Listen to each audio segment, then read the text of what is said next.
Halo semuanya, perkenalkan nama saya Krisputera Sibagarian dengan akhiran NIM 027 dari kelas 4A. Pada video kali ini saya akan menjelaskan ataupun akan mengerjakan sebuah topologi VLAN yang dimana untuk memenuhi tugas administrasi dalam komputer.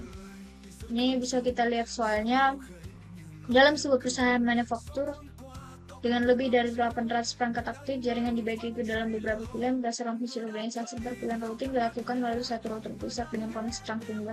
Pada jam sibuk, CPU router mencapai utilisasi tinggi dan transfer data antar pilihan produksi dan IT mengalami informasi signifikan. Analisis akar penyebab permasalahan tersebut dari perspektif desain VLAN dan arsitektur interVLAN. Evaluasi dampak pemusatan routing pada satu perangkat terhadap performa fault tolerance. Nah, pada jaringan perusahaan manufaktur ini, segmentasi sudah dilakukan menggunakan beberapa VLAN berdasarkan fungsi seperti produksi, IT, dan administrasi. Nah, tujuan VLAN adalah untuk memisahkan broadcast domainnya, meningkatkan keamanan, dan mengatur lalu lintas agar jaringan lebih efisien. Namun, interVLAN routing masih menggunakan satu router pusat dengan satu koneksi terang atau disebut metode router on a stick. Semua komunikasi antar VLAN harus melewati router tersebut. Dan ketika jumlah perangkat sangat banyak dan trafik tinggi, CPU router menjadi terbebani karena harus memproses seluruh paket antar VLAN. Selain itu, satu jalur terang menjadi bottleneck karena semua traffic melewati satu link yang sama tadi. Dampaknya adalah performa jaringan menurun, transfer data menjadi lambat, dan router menjadi single point of failure ataupun satu titik kegagalan. Dan jika router mengalami gangguan, maka seluruh komunikasi antar VLAN akan terhenti. Oleh karena itu, solusi yang lebih efisien adalah menggunakan multi-layer switch untuk melakukan inter-VLAN routing secara langsung menggunakan SVI. Dengan cara ini, routing dilakukan oleh hardware switch yang lebih cepat, mengurangi beban router, menghilangkan bottleneck, dan meningkatkan keandalan jaringan. Nah, berdasarkan analisis tersebut, maka topologi jaringan perlu dirancang menggunakan multi-layer switch sebagai pusat routing yang terhubung ke beberapa akses switch untuk masing-masing VLAN. Nah, di sini saya akan membuat sebuah topologi jaringan di mana terdiri dari satu buah router,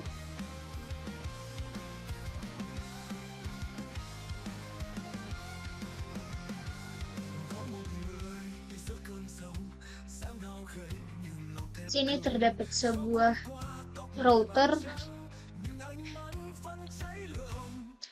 kemudian switch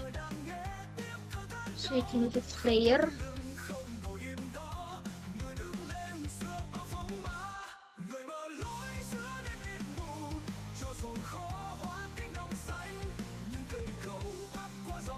baik. Di sini saya buat terdapat sebuah router, PT router,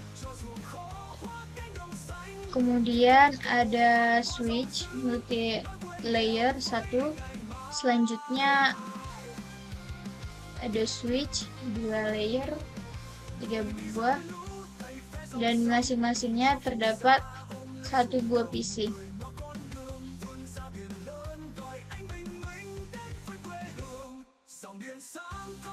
Kemudian kita sambungkan dengan menggunakan sini menggunakan kabel straight.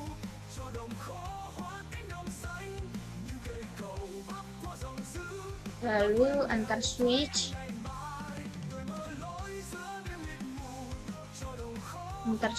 kita buat menggunakan cross.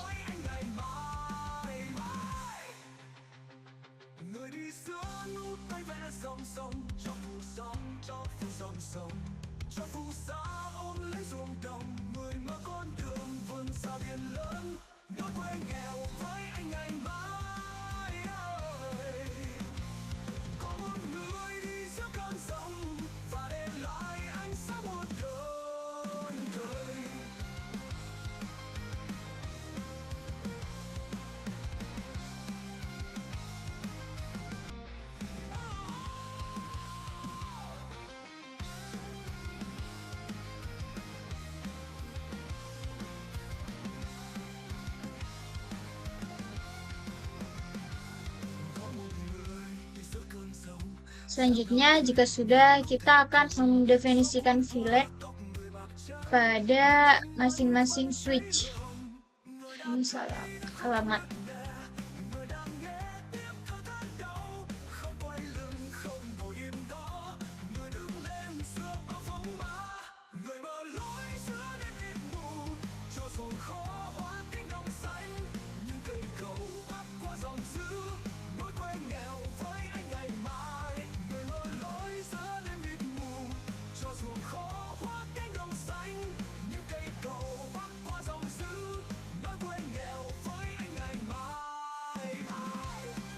Kita pergi ke switch.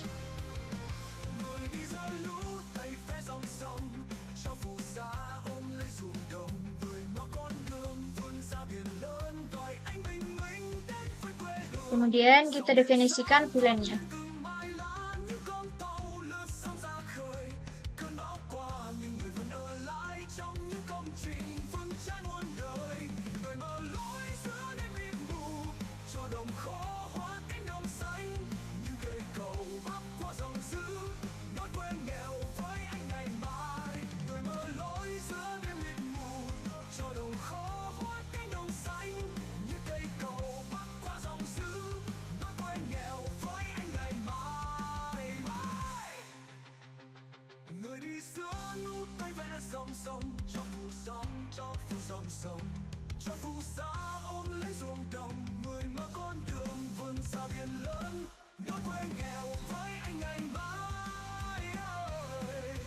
Lalu kita konfigurasikan port akses untuk perangkat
kemudian konfigurasikan trunk ke switch pusat.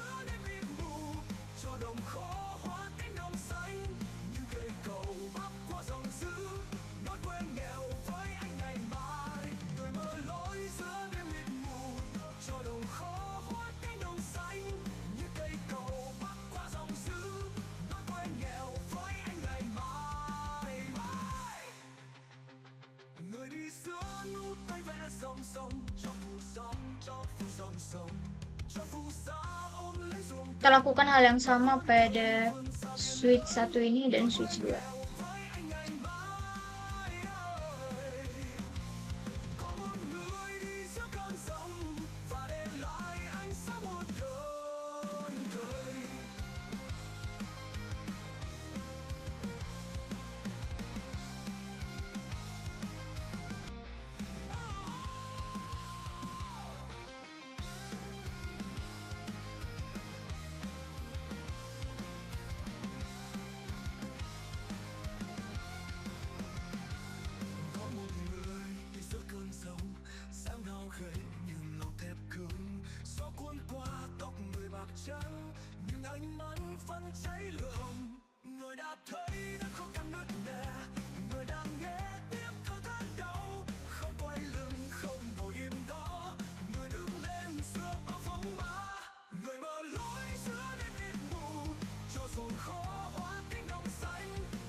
Nah, jika sudah, sekarang kita masuk ke multilayernya.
Baik, multilayer switch sudah dikonfig, sekarang ke routernya.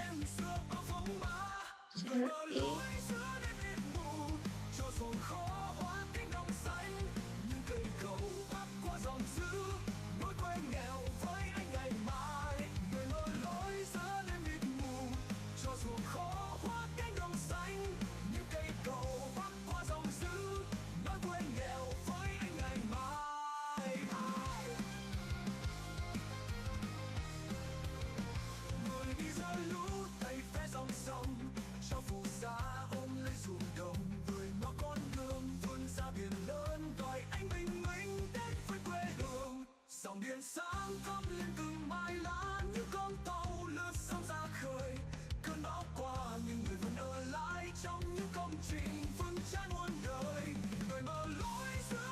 telah selesai mengkonfigurasikannya pada router seperti berikut. Selanjutnya kita aktifkan IP pada PC masing-masing. Sini IP-nya.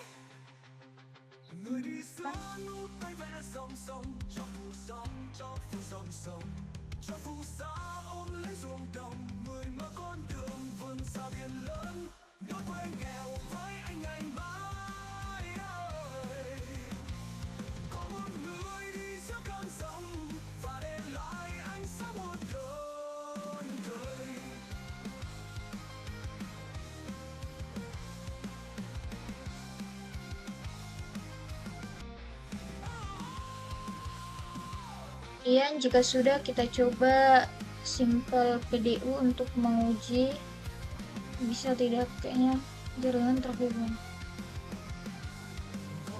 Ini sudah successful. Kita coba yang lain. Ini juga sudah. Ini juga sudah.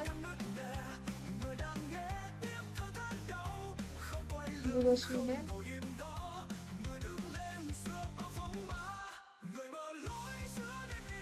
Juga sudah.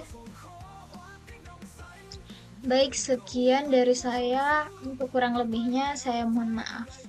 Terima kasih.